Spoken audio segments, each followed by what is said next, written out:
और आज के समय में ऐसा है कि प्राइवेट संस्थाएं, प्राइवेट स्कूल जितने हैं, हर साल सेमेस्टर और बुक दोनों चेंज कर दिया करते हैं। दलाल हर साल घूमते रहते हैं स्कूल कॉलेजों में और अपना अपना सेमेस्टर पास करा लेते हैं। डॉक्टर भी दलाल किस्म के हो गए हैं और वहाँ दलाल घूमते रहते हैं प्राइवेट अस्पतालों में ले जाने के लिए। सरकारी अस्पताल में 4 घंटा ड्यूटी करने के बाद वही डॉक्टर प्राइवेट में चले जाते हैं देखने, और गरीबों को लाइन में लगा दिया जाता है कि गरीबों का ट्रीटमेंट सुचारू रूप से चल रहा है। तो सरकार तो यही देखती है ना कि काम अच्छा हो रहा है। सरकार क्या जानती है कि उनके जाने के बाद डॉक्टर और दलाल। प्रशांत किशोर कह रहे हैं कि अब छठ में जो लोग बिहारी वापस आएंगे तो उनको फिर अब वापस नहीं जाना होगा। पहले तो ये गाइडलाइन लाना चाहिए सरकार को कि सारे अधिकारी के बच्चे और सारे पॉलिटिशियन के बच्चे गवर्नमेंट स्कूल में पढ़ेंगे, कम से कम 6 तक पढ़ेंगे, न्यू मजबूत हो जाए। लोग आज भी हम अपने विकास पे वोट नहीं मांग रहे हैं, आज भी लालू के 15 साल के जंगल राज को दिखाते हैं और इसी को लगाते रहिए। नीतीश जी का एक अलग सोच था, इसलिए उन्होंने गमला रखा था। ये भूमि गन्ना काश्तकारों की भूमि है और वहाँ पे शुगर मिल सुचारू रूप से चलना चाहिए।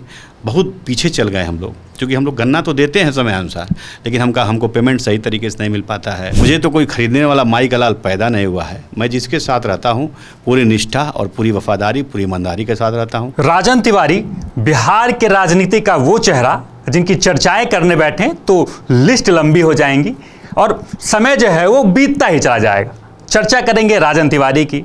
उनके एक बयान ने पूरे नरकटियागंज विधानसभा में खलबली मचा दी थी, जब उन्होंने कहा था कि जैसे सूरज का पूरब से उगना तय है, वैसे इनका चुनाव लड़ना भी तय है। और एक बयान हॉट सीट बना देती है, क्योंकि रश्मि वर्मा वहाँ से बीजेपी की विधायिका हैं, तो एक हॉट सीट एक बयान ने बना दिया। इसे तमाम मुद्दे पे बात करेंगे। हमारे साथ राजन तिवारी हैं। सबसे पहले आपका स्वागत है। आपके भी चैनल को और आपके जितने श्रोता बंधु हैं सबको मेरी तरफ से स्वागत और अभिनंदन है। सर, आपका एक बयान और उसको हॉट सीट बना दिया गया है, क्या तय है चुनाव लड़ना? नहीं, हॉट सीट क्या है, देखिए नरकटियागंज विधानसभा सीट से चुनाव लड़ना तय है, क्योंकि वहाँ की जनता की आवाज़ पे मैं वहाँ चुनाव लड़ने गया हूँ और जनता ने मुझे बुलाया है। वहाँ के भगवान स्वरूप जनता जो इतने दिनों से त्रस्त है, उनकी आवाज़ पे मैं वहाँ चुनाव लड़ने गया हूँ। और जहाँ तक वहाँ प्रत्याशी की बात करते हैं तो प्रत्याशी तो तमाम वहाँ पे दौड़ रहे हैं। प्रत्याशी सारे लोग अपने पार्टी का टिकट मांगेंगे, लेकिन मैं जानता हूँ कि जिस पार्टी में आप रहो उससे गद्दारी ना करो। और जिस आप बात किए वहाँ पे जो प्रेजेंट विधायक का, मैं नाम नहीं लेना चाहता, क्योंकि जब गठबंधन हमारी जब सरकार का जब फ्लोर टेस्ट होने वाला था तो उस समय जितने विधायक थे तमाम विधायक बिक गए थे, उसमें उनका भी एक नाम था। अब ये तो पार्टी तय करेगी कि लड़ाना किसको चाहेगी। एक बिकाऊ को लड़ाना चाहेगी कि एक मजबूत को लड़ाना चाहेगी। जो कभी ना बिकने वाला हो ऐसे व्यक्ति को लड़ाएगी कि हमेशा बार बार बिकने वाले व्यक्ति को लड़ाएगी। तो मुझे तो कोई खरीदने वाला माई का लाल पैदा नहीं हुआ है। मैं जिसके साथ रहता हूँ पूरी निष्ठा और पूरी वफादारी, पूरी ईमानदारी के साथ रहता हूँ। ना मुझे कोई खरीदने वाला पैदा हुआ है और ना कोई आगे होगा। कई सारे अहम मुद्दे हैं, स्वास्थ्य व्यवस्था भी लचर है, साथ ही पलायन का मुद्दा है, इंडस्ट्रीज़ का मुद्दा है, जो अभी बिहार में लगना बाकी है, क्योंकि अभी तो प्लान ही चल रहा है। कैसे इस तमाम मुद्दे को आप देखिए, स्वास्थ्य व्यवस्था तो मैं क्या कहूँ, इतने दिनों से स्वास्थ्य और शिक्षा ये दोनों बिहार के लिए एक अभिशाप बन के रह गया है। कब सुदृढ़ होगा, कब ठीक होगा। जैसे कि आप पहले शिक्षा ले लीजिए कि पहले हम लोग को याद है बचपन में कि हमारे भैया 8वां में जाते थे तो उनसे छोटे वाले भैया 7वां में उनका किताब लेके पढ़ लेते थे। जब वो 8वां में जाते थे तो उनकी किताब लेकर के हम पढ़ लिया करते थे। ये पुस्तक एक ही पुस्तक बराबर चलती आती थी, जिससे हम लोग 5, 6, 10 भाई जो भी चचेरा फुफेरा हो वो एक दूसरे का किताब लेके पढ़ लिया करते थे। खरीदने की आवश्यकता नहीं होती थी। और आज के समय में ऐसा है कि प्राइवेट संस्थाएं, प्राइवेट स्कूल जितने हैं, हर साल सेमेस्टर और बुक दोनों चेंज कर दिया करते हैं, क्योंकि सारे बुक दलाल हर साल घूमते रहते हैं स्कूल कॉलेजों में और अपना अपना सेमेस्टर पास करा लेते हैं। और हर साल पब्लिक के ऊपर एक बोझ बनता है, बच्चों पे बोझ बनता है और सेमेस्टर चेंज कर दिया जाता है और किताब खरीदने को बाध्य हो जाता है। हर साल नहीं हो, मान लीजिए कि किसी का भाई अगर डीपीएस में पढ़ता हो, अगर मेरे दो बच्चे हैं, दोनों डीपीएस में पढ़ते हैं, एक 7वां में है और 6ठे में है, तो 7वां वाला अगर 8वां में चला गया तो उसकी किताब हमारा छोटा बेटा नहीं पढ़ सकता है, क्योंकि उसका सेमेस्टर सब चेंज हो जाता है अलग। हाँ, हर साल बुक बदल जाते हैं। ये ज़रूरी है देखना। और जो हमारी सरकारी स्कूल है उसमें मिड डे मील खाना खिला देने से, चाहे और सारी व्यवस्थाएं कर देने से एजुकेशन डेवलप नहीं करेगा। एजुकेशन तब बढ़िया होगा जब सुचारू रूप से शिक्षक हों। कैसे सर व्यवस्थाएं होंगी कि राजन तिवारी जी का भी लड़का सरकारी स्कूल में जाके पढ़े, क्योंकि अभी स्थिति तो है, हम लोग तो पढ़े हैं। राजन तिवारी जी जरूर पढ़े, हाँ बिल्कुल। देखिए मेरी बात, जब स्थिति हम देखिए, हम लोग तो प्राइमरी स्कूल के पढ़े हुए हैं। प्राइमरी पाठशाला में हम लोग तो पटरी पर लिखते थे, वो क्या कहते हैं, पटरी आती थी ना काठ वाली, उसको हम लोग भंगरैया से पीस करके और सलाखा आते थे, सब सफ़ेद खड़िया, उसको भिगो करके उस पर हम लोग सलाखा पाड़ते थे डोरी से और कंडा के कलम से लिखते थे। कंडा के कलम से हम लोग लिखते थे, तो हम लोग जाने देखे हुए हैं। और जब सरकारी व्यवस्था सुदृढ़ हो जाएगी तो सारे, पहले तो ये गाइडलाइन लाना चाहिए सरकार को कि सारे अधिकारी के बच्चे और सारे पॉलिटिशियन के बच्चे गवर्नमेंट स्कूल में पढ़ेंगे, कम से कम 6 तक पढ़ेंगे, नींव मजबूत हो जाए, वहाँ तक पढ़ेंगे, तभी सरकारी स्कूल अच्छी हो सकती है, नहीं तो नहीं हो पाएगी। जब प्राइवेट स्कूल में, सरकारी स्कूल में न सरकारी कर्मचारी के बच्चे पढ़ेंगे न बड़े बड़े नेताओं के बच्चे पढ़ेंगे, तो सरकारी स्कूल कभी सुदृढ़ नहीं हो सकता है। और जब तक हमारे बच्चे और आपके बच्चे सरकारी स्कूल में नहीं पढ़ेंगे, तब तक सरकारी स्कूल में अच्छे शिक्षक भी नहीं होंगे, समय से पढ़ाएंगे नहीं। तो ये व्यवस्था करनी पड़ेगी सरकार को, ये सरकार को सोचना चाहिए। और कितने दिनों से सरकार को हम लोग आंख दिखाते आ रहे हैं कि सरकार कहाँ सोच रही है, पता नहीं। की बात हो गई, दूसरी लचर व्यवस्था यहाँ की स्वास्थ्य व्यवस्था भी। स्वास्थ्य की बात आप कर लो तो किसी भी रेफरल अस्पताल में चले जाओ, अनुमंडल अस्पताल में, जिला अस्पताल में, वहाँ दवाई नहीं है। वहाँ पे अच्छी मशीनें तो लगी हैं लेकिन काम नहीं करती हैं, क्योंकि वहाँ दलालों का अड्डा है। डॉक्टर भी दलाल किस्म के हो गए हैं और वहाँ दलाल घूमते रहते हैं प्राइवेट अस्पतालों में ले जाने के लिए। चूँकि सरकारी, जब नियम बनाना चाहिए कि जब सरकारी अस्पताल में डॉक्टर पोस्टिंग हो, उनको प्राइवेट नर्सिंग होम में देखने का अधिकार नहीं होना चाहिए, लेकिन ये व्यवस्थाएं नहीं है। सरकारी अस्पताल में 4 घंटा ड्यूटी करने के बाद वही डॉक्टर प्राइवेट में चले जाते हैं देखने, और वहाँ पे उसी मरीज को वहाँ पे बुला लेते हैं जहाँ पे उसको सिरिंज रूपी इंजेक्शन से उस गरीबों का खून चूस लिया जाता है। खेत बेचकर, गहना बेचकर, बीवी का सुहाग का मतलब जोड़ा बेच करके और सब इलाज कराने का पर गरीब बाध्य हो जाता है। ये व्यवस्था तो है खराब, इसको सुदृढ़ करना सरकार का काम है। और सरकार की आँख कब खुलेगी, ये तो अब बिहार की जनता सोचे। आप खुल के अपने बात रख रहे हैं इस व्यवस्था पे, लचर व्यवस्था पे, लेकिन सत्ता में जो और भी बैठे लोग हैं जिनको बोलना चाहिए वो चुप हैं। और ये जो मौन है एक इशारा करती है कि कुछ ना कुछ तो खोट होगा। नहीं, सरकार की व्यवस्था को, सरकार को सामने लाने के लिए कुछ निडर पत्रकार जैसे मनीष कश्यप है, चाहे और भी सारे पत्रकार जो कुछ निडर हैं, यूट्यूबर हैं लोग, उनको आंख खोलने के लिए सामने आना पड़ेगा, सड़क पे सुचारू रूप से चलना पड़ेगा और हमारे जैसे नेताओं को, हमारे जैसे युवाओं को उनका मदद साथ देना पड़ेगा, तभी सरकार की आंख खुलेगी। सरकार को बताना पड़ेगा ना। देखिए सरकार क्या है, जो हमारे स्वास्थ्य मंत्री हैं सारी बातों से तो अवगत होते नहीं हैं। जिस दिन स्वास्थ्य मंत्री का किसी भी अस्पताल में दौरा होता है तो वहाँ पे चूना लगा करके, साफ़ सफाई करा करके उसको सुदृढ़ कर दिया जाता है और गरीबों को लाइन में लगा दिया जाता है कि गरीबों का ट्रीटमेंट सुचारू रूप से चल रहा है। तो सरकार तो यही देखती है ना कि काम अच्छा हो रहा है। सरकार क्या जानती है कि उनके जाने के बाद डॉक्टर और दलाल दोनों साठगांठ कर लेते हैं और प्राइवेट सरकारी अस्पताल से मरीजों को प्राइवेट में भेज दिया जाता है। और जो कमज़ोर समाज सेवक, यूट्यूबर हो या पत्रकार हो, अगर कोई जाता है उनकी बात रखने के लिए तो डॉक्टर घेर करके, जूनियर डॉक्टर, उसको बेइज्जत करने का काम करते हैं। ये व्यवस्था है जिसको सुधारने की आवश्यकता है और इसको बहुत ही आवश्यकता है सुधारने के। बिहार की जनता को इस पर आँख खोलना पड़ेगा, बिहार की आवाम को इसकी लड़ाई लड़नी पड़ेगी, तभी इसकी व्यवस्था सुदृढ़ होगी। नहीं तो आप सर पटकते रह जाओगे। सरकार, स्वास्थ्य और शिक्षा ऐसे ही चलेगा सुचारू रूप से। पलायन ये भी बड़ा मुद्दा है, क्योंकि यहाँ से अब लोग बाहर जा रहे हैं, कोई इंडस्ट्री यहाँ है ही नहीं, लोग रुक नहीं पा रहे हैं, मजदूर बाहर जाके कमा रहे हैं। बाहर जाएंगे तो आपके साथ जाति भी होते हैं, ये भी देखते होंगे राजन। एक बात बताऊं आपको, आज चुनाव हमारा 2025 का है विधानसभा का। हम एनडीए में हैं, भारतीय जनता पार्टी के सक्रिय सदस्य हैं, भारतीय जनता पार्टी का एक सच्चा सिपाही हैं। लेकिन मैं आपको बताऊं कि 15 लोग आज भी हम अपने विकास पे वोट नहीं मांग रहे हैं। आज भी लालू के 15 साल के जंगल राज को दिखाते हैं। लालू का क्या राज था उसको मुझे अब भूल जाना चाहिए। मेरा क्या काम है मुझे दिखाना चाहिए। आज 20 वर्ष हो गए, लगभग 20 वर्ष हो गए हमारी एनडीए गठबंधन की सरकार है। बीच में 1-2 साल हमारी सरकार नहीं थी, लेकिन हमारी सरकार बनने के बाद हम यहाँ कितना उद्योग धंधा लगाए, कितना यहाँ ला करके बाहरी उद्योगपतियों को बिहार में ला करके फैक्ट्री लगाने का काम किए। ना यहाँ सोलर प्लांट लगा, ना कोई प्लांट लगा। सिर्फ यहाँ पे हमारे केंद्रीय नेतृत्व से मैं मांग करता हूँ, हमारे प्रधानमंत्री से मांग करता हूँ कि आप आते हैं, ट्रेन का उद्घाटन करते हैं, श्रमिक को बाहर भेजने का बात करते हैं, लेकिन अपने हमारे बिहार राज्य में उद्योग देने का काम कीजिए। अब श्रमिक बाहर क्यों जाए? हम क्या लेबर मजदूरी का काम करने सिर्फ बाहर जाएं?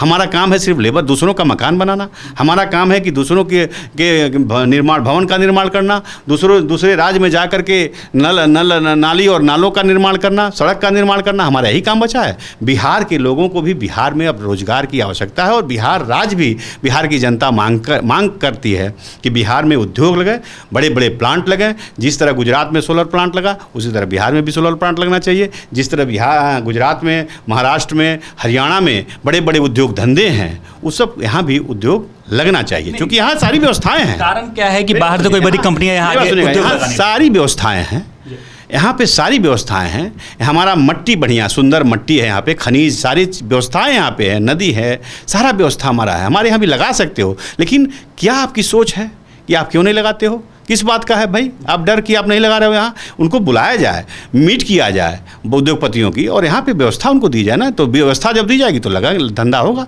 व्यवस्था नहीं दोगे तो धंधा नहीं कर पाएंगे उद्योगपति। ये बड़े बड़े दावे जनसुराज भी कर रही है। प्रशांत किशोर कह रहे हैं कि अब छठ में जो लोग बिहारी वापस आएंगे तो उनको फिर अब वापस नहीं जाना होगा। बड़े दावे हैं कि यहाँ वो उद्योग लगवाएंगे, बड़ी बड़ी बातें कर रहे हैं। क्या लग रहा है? प्रशांत किशोर जी बातें सही कर रहे हैं, लेकिन प्रशांत किशोर जी भी बिहार की व्यवस्था, दशा और दिशा इतनी जल्दी नहीं बदल पाएंगे।